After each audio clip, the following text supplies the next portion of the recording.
AB2.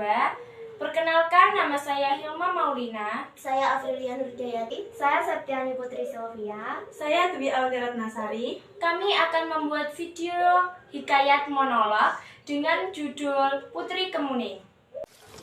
Hikayat Bunga Kemuning. Alkisah, pada zaman dahulu kala, hiduplah seorang raja yang dikenal arif dan bijaksana. Ia mempunyai 10 orang putri yang memiliki paras cantik dan jelita, yang ia beri nama Putri Jambon, Putri Jingga, Putri Nila, Putri Hijau, Putri Kelabu, Putri Oranye, Putri Merah Merona, dan Putri Kuning. Tetapi karena terlalu sibuk mengatur kerajaan, sang raja tidak sempat untuk mendidik mereka dengan baik. Sementara sang istri telah meninggal dunia ketika melahirkan putrinya yang bungsu. Sang raja terpaksa menyerahkan pengasuhan anak-anaknya kepada inang pengasuh kerajaan. Ternyata sang inang pengasuh tak kuasa mengasuh seluruh putri sang raja. Hanya si bungsulah, yaitu Putri Kuning, yang berhasil dididik dengan baik hingga tumbuh menjadi anak yang selalu riang, ramah pada setiap orang, dan memiliki budi pekerti yang baik. Sementara kakak-kakaknya tumbuh menjadi gadis yang pemalas, manja, dan nakal. Mereka tidak mau belajar dan membantu sang raja. Mereka kerjaannya hanya bermain saja di sekitar danau. Kalau tidak, mereka bertengkar memperebutkan sesuatu. Suatu hari, sang raja tidak pergi ke kerajaan lain dalam rangka menjalin silaturahmi. Untuk itu, ia mengumpulkan seluruh putri-putrinya. Kepada mereka, sang raja berkata, "Aku hendak pergi ke kerajaan lain selama beberapa minggu. Buah tangan apa yang kalian inginkan?" Tanpa menimbang-nimbang lagi, si sulung Putri Jambon berkata, "Aku ingin perhiasan yang mahal."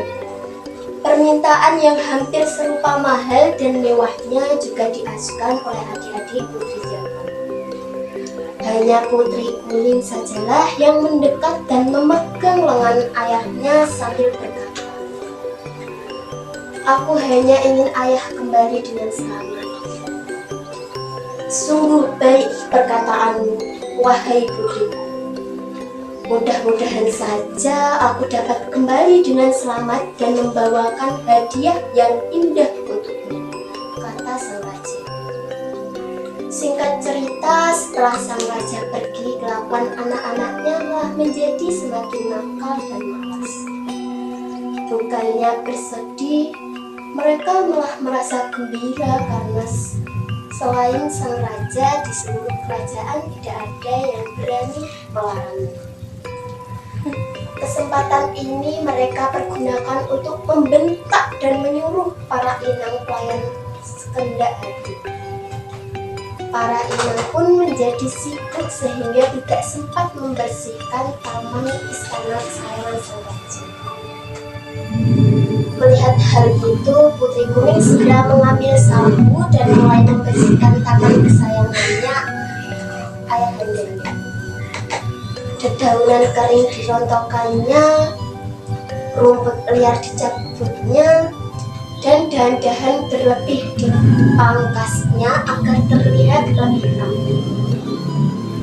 Sementara itu, kakak-kakaknya yang melihat Putri Kuning sibuk bermain di taman, lalu malah mencemoohnya. "Lihat, tampaknya kita memiliki pelayan baru," kata salah seorang di antaranya. "Hai pelayan, kamu masih melihat banyak kotoran di sini," ujar salah seorang kakaknya sambil melemparkan sampah ke arah taman. Sejurus kemudian, mereka pun langsung menyerbu dan mengacak-ngacak taman, dan setelah puas mengacak-ngacak taman, lalu pergi begitu saja. menuju danau untuk bermain sambil berenang. Begitu kelakuan kakak-kakak Putri Kuning setiap harinya sehingga ayah mereka pulang. Ketika sang raja pulang, ia hanya mendapati Putri Kuning sedang merangkai bunga di teras istana. Sementara, kesembilan kakaknya sedang asyik bermain di danau. Ia agak kecewa karena telah bersusah payah membawakan buah tangan, tetapi tidak disambut dengan hangat oleh anak-anaknya. Hanya Putri Kuninglah yang berlari sendirian untuk menyambutnya dengan rasa sukacita. Sambil berjalan menuju teras, sang raja berkata, "Anakku yang rajin dan baik budi, ayah hanya dapat memberimu sebuah kalung batu hijau. Ayahanda telah mencari di seluruh pelosok kerajaan seberang, tetapi tidak menemukan kalung batu kuning seperti warna kesayanganmu." "Sudah tidak mengapa, ayahanda. Kalung batu hijau juga akan serasi dengan warna bajuku," kata Putri Kuning lemah lembut. Keesokan harinya, walau seluruhnya telah diberi cindera mata, tetapi masih saja ada yang iri. Salah satunya, Putri Hijau yang melihat Putri Kuning memakai kalung batu hijau segera menghampiri. "Wahai adikku, seharusnya kalung itu milikku karena berwarna hijau. Kenapa sampai ada di lehermu?" tanya Putri Hijau dengan perasaan iri. "Ayah memberikannya padaku," sahut Putri Kuning singkat dan jelas. Putri Hijau tidak terima penjelasan Putri Kuning. Dia segera pergi berlari menemui saudari-saudarinya yang lain. "Kalung hijau yang dipakai si Kuning sebenarnya milikku, tetapi dia mengambilnya dari saku ayah," katanya menghasut ke-8 saudarinya.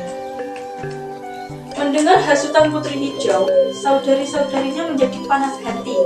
Mereka kemudian bersepakat untuk merampas kalung itu dari tangan Putri Kuning. Kesembilan adik-beradik tersebut lalu bersama-sama menemui Putri Kuning. Setelah bertemu, mereka langsung memaksa Putri Kuning menyerahkan kalungnya. Tentu saja, ia menolak dan akhirnya terjadi perkelahian sangat sengit sehingga kepalanya terkena pukulan dan meninggal saat itu juga. "Dia meninggal!" seru Putri hingga panik. "Kita harus menutupi kejadian ini," kata Putri Merah. "Kalau begitu, kita harus cepat menguburnya agar ayahanda dan seisi istana tidak mengetahui kejadian ini," kata Putri Jambon. Sepakat dengan sang kakak Putri Jambon. Mereka pun lantas beramai-ramai mengusung jasad Putri Kuning untuk dikuburkan di tengah taman istana.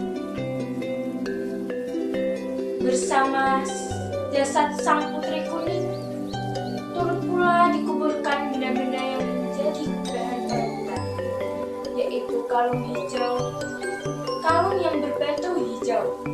Benda ini dikuburkan sendiri oleh Putri Hijau yang memicu ada pertengkaran dan perkelahian dengan Putri Kuning. Sore harinya, entah mengapa sang raja merasa kangen dengan ingin berbicara dengan Putri Kuning. Dia lalu memanggil para putrinya yang lain untuk menanyakan keberadaan adik bungsu mereka. Satu persatu ditanyanya, tetapi tidak ada seorang pun yang mau terus terang. Mereka memilih tutup mulut dan pura-pura tidak mengetahui keberadaan Putri Kuning. Khawatir akan keberadaan dan keselamatan putri bungsunya, raja lalu memerintah para pengawal kerajaan untuk mencarikannya ke seluruh penjuru istana. "Hei para pengawal, carilah dan temukanlah Putri Kuning," teriaknya kepada sang pengawal. Pencarian Putri Kuning selama berhari-hari hingga berminggu-minggu di seluruh penjuru istana tentu saja sia-sia bagi mereka karena telah dikubur sangat rapi oleh saudari-saudari, hingga tidak ada yang bisa menyangka. Hal ini membuat sang raja menjadi sangat sedih dan menyesal karena tidak mampu menjaga, merawat, dan mengarahkan putri-putrinya. Mereka tumbuh menjadi pribadi-pribadi yang egois, tidak peduli terhadap sesama, serta tidak patuh terhadap nasib orang tua. Oleh karena itu, sang raja segera mengirimkan mereka ke negeri seberang untuk belajar budi pekerti. Tujuannya agar mereka menjadi manusia yang berbudi pekerti, luhur, dan dapat saling menjaga antara satu dengan yang lain. Beberapa minggu setelah para putri raja belajar budi pekerti di negeri seberang, tumbuhlah sebuah tanaman di atas kubur putri Puri. "Tanaman apakah ini?" seru sang raja heran. "Bentuknya bagaikan jubah putri kuning, daunnya bulat berkilau bagai kalung putri hijau, sementara bunganya putih, kekuningan dan berbau sangat wangi. Tanaman ini mengingatku pada putri kuning," tambahnya. Sejak saat itulah bunga tersebut diberi nama bunga kemuning karena mengingatkan sang raja pada putri kuning dan pada setiap putri kuning.